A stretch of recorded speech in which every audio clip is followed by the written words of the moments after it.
Bom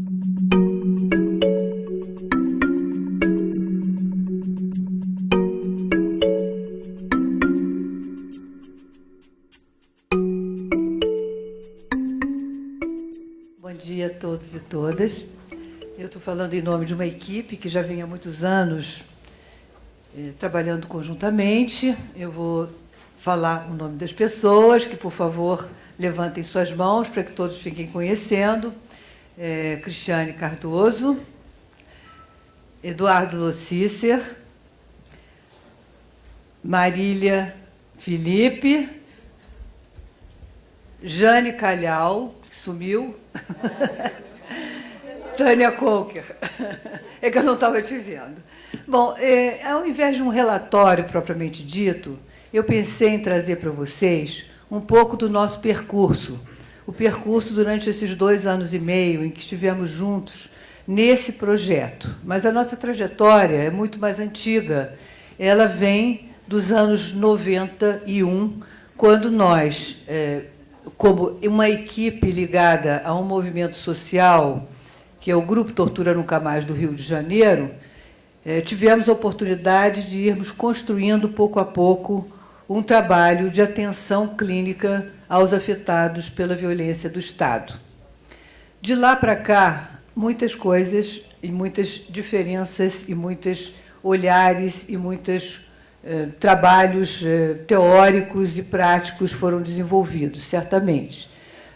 Mas foi justamente no momento em que nós já tínhamos um certo acúmulo de uns 20 anos de trabalho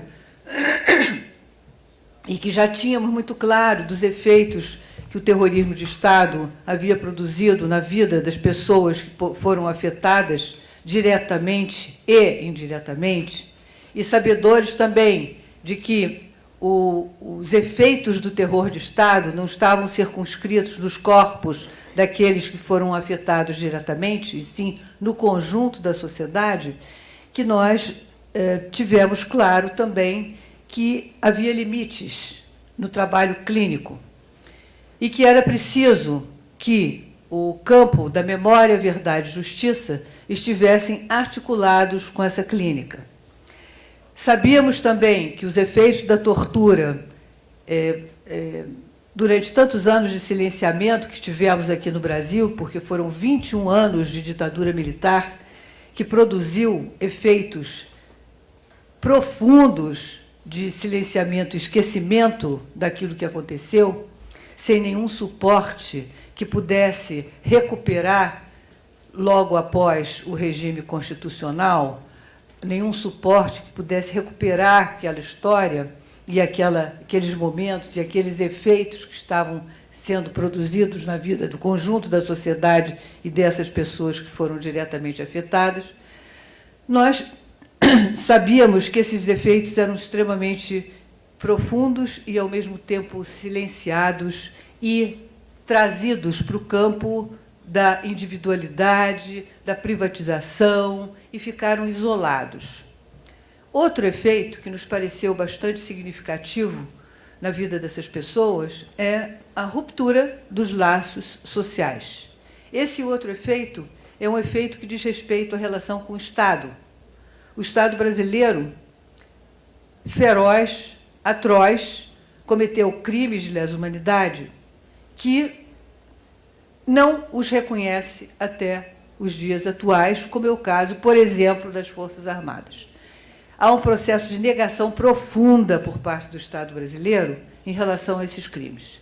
E, portanto, isso produz efeitos também muito graves, muito sérios no conjunto da sociedade e entre aqueles que viveram diretamente essa violência. O terror do Estado, certamente, ele produz efeitos de um temor profundo para se falar, para se dizer aquilo que aconteceu. Isso ficou enclausurado no âmbito do privado e, na medida em que o projeto que nós tínhamos criado nos anos de 91 vinha se dando e toda essa percepção e sistematização dessas ideias foram se dando, nós vimos nos anos de 2010, a possibilidade de provocar o Estado brasileiro como, vindos de uma militância do movimento social de direitos humanos, provocar o Estado brasileiro para que ele se incumbisse da tarefa e da responsabilização no processo de reparação. Então, o ministro Vanuc, que estava, na época, na Secretaria de Direitos Humanos, nos recebeu muito bem.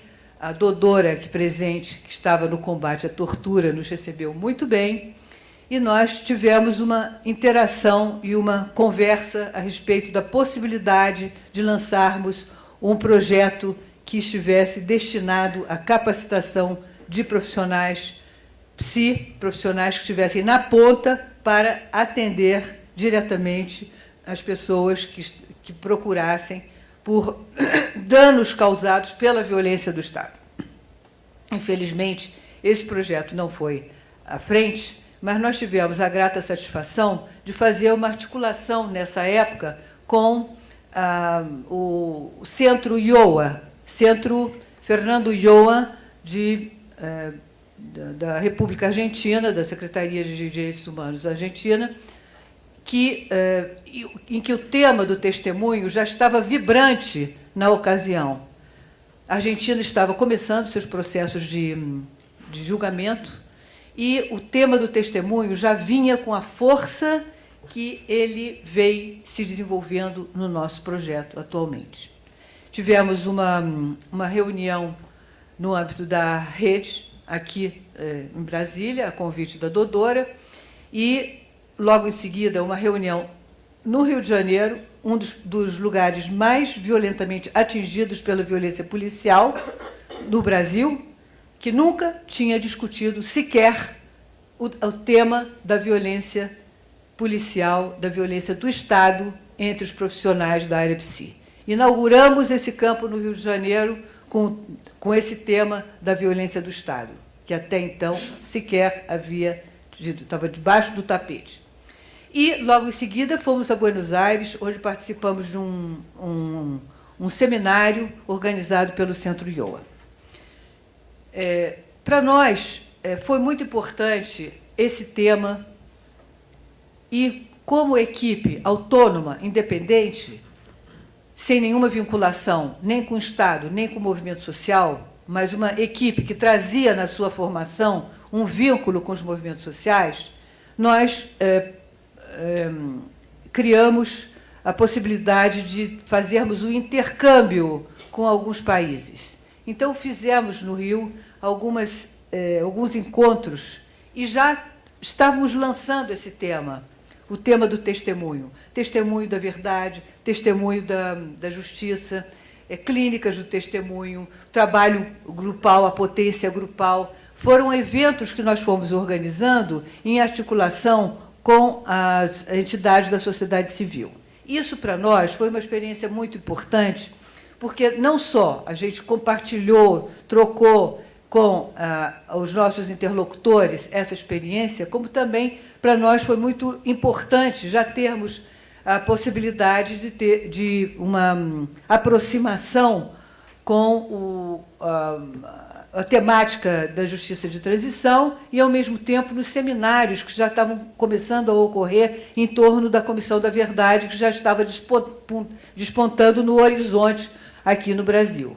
Então, foi esse campo, foi esse, digamos, esse caldo de cultura política que a nossa equipe, que se chama Equipe Clínico-Política, pôde acompanhar e, ao mesmo tempo, nesse cenário das comissões da verdade e, ao mesmo tempo, do apontamento dos 50 anos do golpe militar, que esse projeto Clínicas do Testemunho, numa consonância de interesses entre a Comissão de Anistia e a equipe clínica, nós pudemos fazer essa aproximação.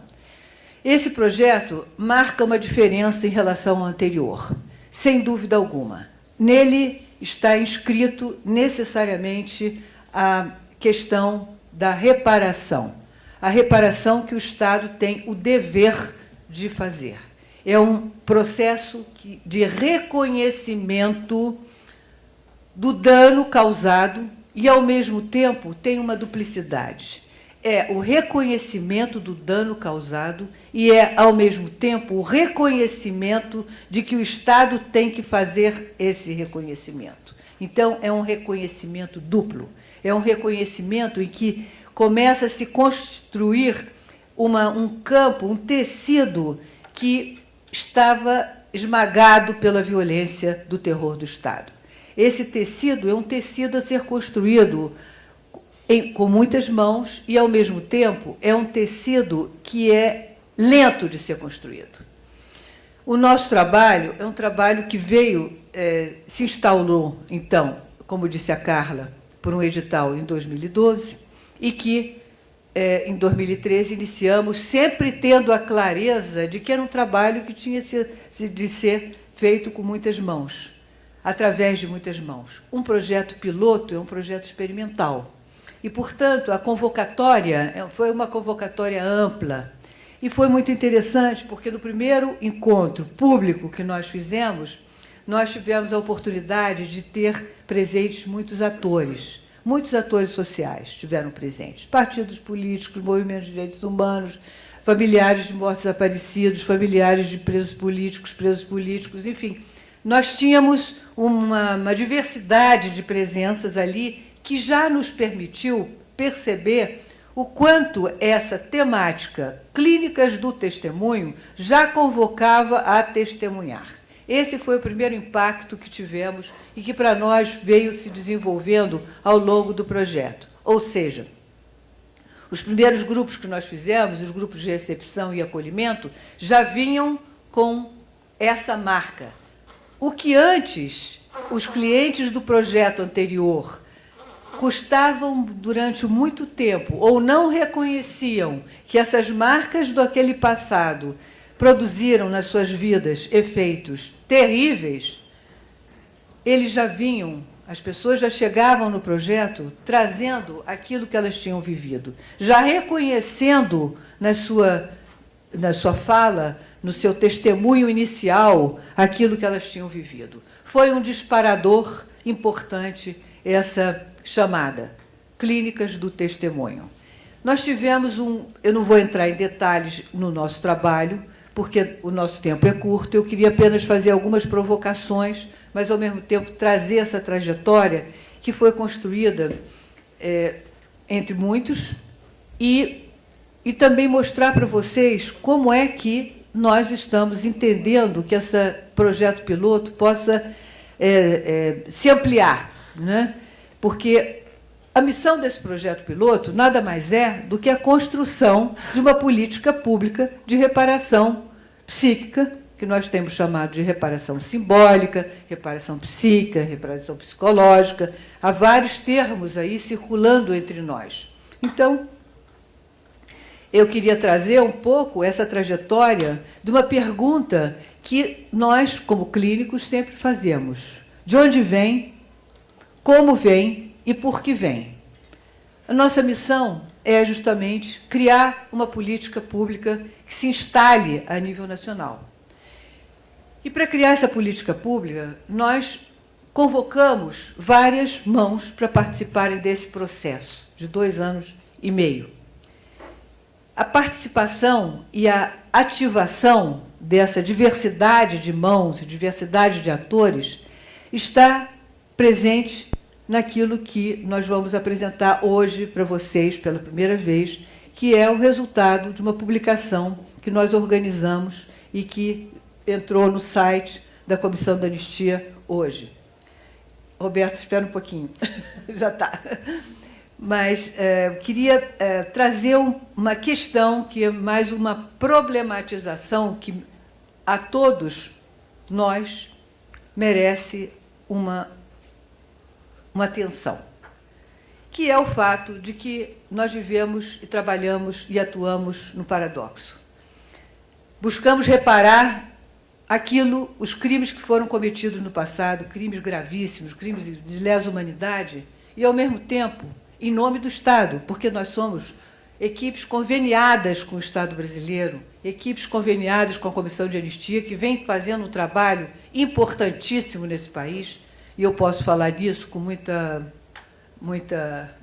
propriedade, porque já venho trabalhando nesse campo de direitos humanos desde 1985, na época da fundação do Grupo Tortura Nunca Mais, e posso dizer que a consistência do trabalho da Comissão da Anistia é uma novidade nesse país. E o que o Clínicas do Testemunho, que navega nesse paradoxo, que é, ao mesmo tempo, acolher e escutar as pessoas que trazem os horrores que viveram, e, ao mesmo tempo, olham pela janela e veem os horrores que estão acontecendo hoje. Então, nós vivemos essa situação como clínicos. E essa é uma situação que nós estamos habitando uma onda, que é a onda da memória, verdade, justiça e reparação, que é preciso ser engrossado esse caldo. Essa experiência é uma experiência que precisa se vitalizar cada vez mais, que precisa ganhar cada vez mais consistência, precisa se enraizar em todos os campos, em todos os territórios. No Rio de Janeiro, a gente iniciou um processo importante, que foi a criação de uma rede local. Uma rede local composta por universidades, por serviços de saúde mental, por associações psicanalíticas, que tivemos um primeiro encontro e que temos viabilizado o acontecer de uma rede, trocando informações. Então, é esse enraizamento, essa articulação, que sempre nos pareceu sumamente importante, que já desde lá víamos fazendo. Por exemplo, com a Comissão Estadual da Verdade, a experiência do Clínicas no Rio foi muito vital, foi muito importante. Por quê? Pudemos acompanhar testemunhos que foram se apresentar na Comissão Estadual e, ao mesmo tempo, fazer, junto da comissão, um trabalho importantíssimo, que foi ouvir aqueles que estavam recebendo os testemunhos por primeira vez, depois de 40 e 50 anos, e que recebiam o impacto da violência e do terror do Estado nos seus próprios corpos. E nós criamos um dispositivo clínico de escuta dos membros e dos assessores da comissão. Esse dispositivo foi um dispositivo importante que veio também se derivar em trabalhos conjuntos com a comissão, no sentido de organizarmos atos públicos e, ao mesmo tempo, audiências públicas para a escuta dos diversos segmentos que estiveram envolvidos e que se sentiram convocados por esse projeto. Ou seja, ex-presos políticos, militares caçados e torturados, que foi para nós, ex-presos políticos, um pouco estranho que pudéssemos receber essas pessoas, mas que logo nos chamou a atenção a gravidade dos crimes que eles sofreram na própria pele. Crimes cometidos por seus pares. E filhos e netos, que foi uma experiência extremamente importante, que ocupou, digamos, grande parte do trabalho do projeto, que filhos e netos que concorreram em grande maioria em todo o atendimento do projeto, que foram em número de 135 pessoas atendidas entre todo esse público.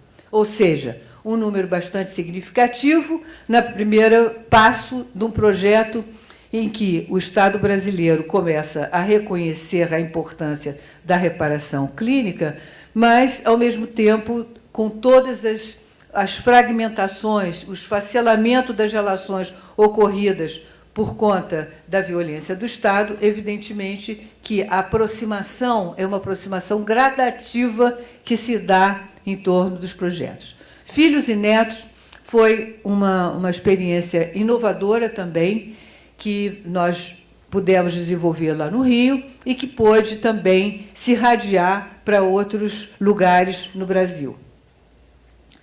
E eu gostaria de trazer para vocês e lançar para vocês a novidade que nós fizemos nesses últimos meses, que é a compilação de alguns artigos que nós escrevemos durante esse período, desde o final de 2012, quando já se anunciava a temática do testemunho nas comissões da verdade, a Comissão da Verdade já estava sendo instituída, até, mais recentemente, artigos da nossa equipe, artigos de parceiros queridos que contribuíram com o nosso trabalho, poemas de clientes que estiveram no clínicas, trabalhos gráficos de clientes que estiveram no clínicas, depoimentos de pessoas que estiveram e estão no clínicas. Então, nós queríamos trazer para vocês essa diversidade de experiências e desse impacto que houve na vida dessas pessoas através desse trabalho. Nós criamos muitos dispositivos inovadores. Um deles foi a experiência que eu não poderia deixar de dizer para vocês, que é o famoso encontrão. O que nós chamamos de encontrão? É um dispositivo que nós criamos para avaliar o impacto do projeto no conjunto dos clientes. Então, reunimos todos os clientes que queriam conversar conosco num espaço comum. E foi muito interessante, porque segmentos que não haviam se conhecido anteriormente, filhos e netos, encontraram familiares, militares que eram vistos e experimentados na sua experiência, era uma experiência extremamente isolada, não é? Eram considerados párias e vistos pelos ex-presos políticos como possivelmente teriam sido algozes, ou olhados com desconfiança, puderam compartilhar no encontrão as suas experiências. Então, é um pouco essa dinâmica que nós fomos criando e nos parece importante deixar para vocês como referências para que detalhes a respeito dessa experiência possam ser melhor examinadas através não só do relatório, como também da publicação, que vou mostrar rapidamente para vocês algumas imagens, por causa do tempo. Mas os detalhes maiores desse trabalho, do ponto de vista metodológico, do ponto de vista conceitual, do ponto de vista da irradiação desse trabalho, eu hoje, nesse momento, gostaria apenas de mostrar não só a capa, lançar o livro aqui, né, como também mostrar como nós nos enraizamos também nos movimentos sociais. Então, vamos lá, Roberto.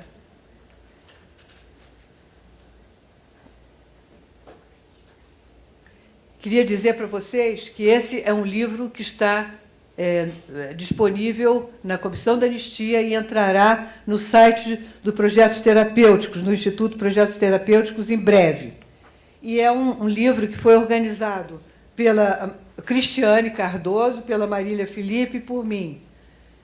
E ele traz toda a documentação, alguma parte da documentação em que nós estamos, não só nessa rede que se constituiu dos 4 projetos, como também nas audiências públicas, nos atos públicos, nos atos na rua. Roberto, pode entrar no movimento? Em que os movimentos, que é o último capítulo do livro, segue, por favor. Nós temos poemas de pacientes, já reconhecendo, né? Aqui nós temos a experiência de filhos e netos, que foi a primeira audiência pública lá na UERJ, a exposição que eles mesmos organizaram. Aqui um depoimento de um paciente nosso, que é filho de desaparecido político. A única foto que ele encontrou do pai dele pesquisando no DOPS, a cartinha que o pai mandou, ele não conheceu o pai. E segue.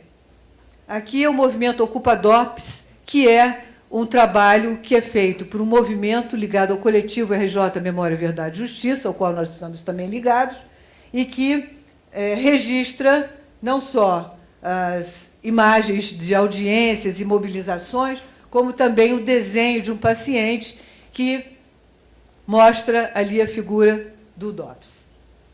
O outro. Aqui é uma poesia destinada ao Dia Internacional pelas pessoas que foram afetadas pela tortura, que é o dia 26 de junho. Aqui é o movimento Cinelândia, que é um movimento que foi inaugurado pela Comissão de Anistia e que foi integrado pelos militares que nós atendemos, fazendo uma mobilização mensal, da qual nós participamos, inclusive da reativação da placa da Comissão de Anistia, que eles mandaram fazer, e é uma mobilização bem interessante, que o público da Cinelândia passa e se integra e conhece, né? Então, nós estamos lá também nesse movimento. E o outro é uma outra atividade que se chama Cine Encontro 50-35, 50 pelos 50 anos do golpe e 35 pelos 35 anos da anistia. E registra aí duas imagens da Clínica do Testemunho, o depoimento de uma companheira nossa que faleceu esse ano, a Estrela Boadana, que deixou um legado fundamental para a história dos sobreviventes, e o trabalho que nós desenvolvemos também, que foi registrado pelo CRIAR Brasil, ligado à Comissão de Anistia, dos 50 anos. Então, esse trabalho está disponível no site da Comissão de Anistia e, em breve, estará disponível no site do Projetos Terapêuticos, do Instituto Projetos Terapêuticos. É um trabalho, como eu disse, constituído por textos reflexivos, cartas, depoimentos, como também poemas e legados dos nossos pacientes. Então, é isso.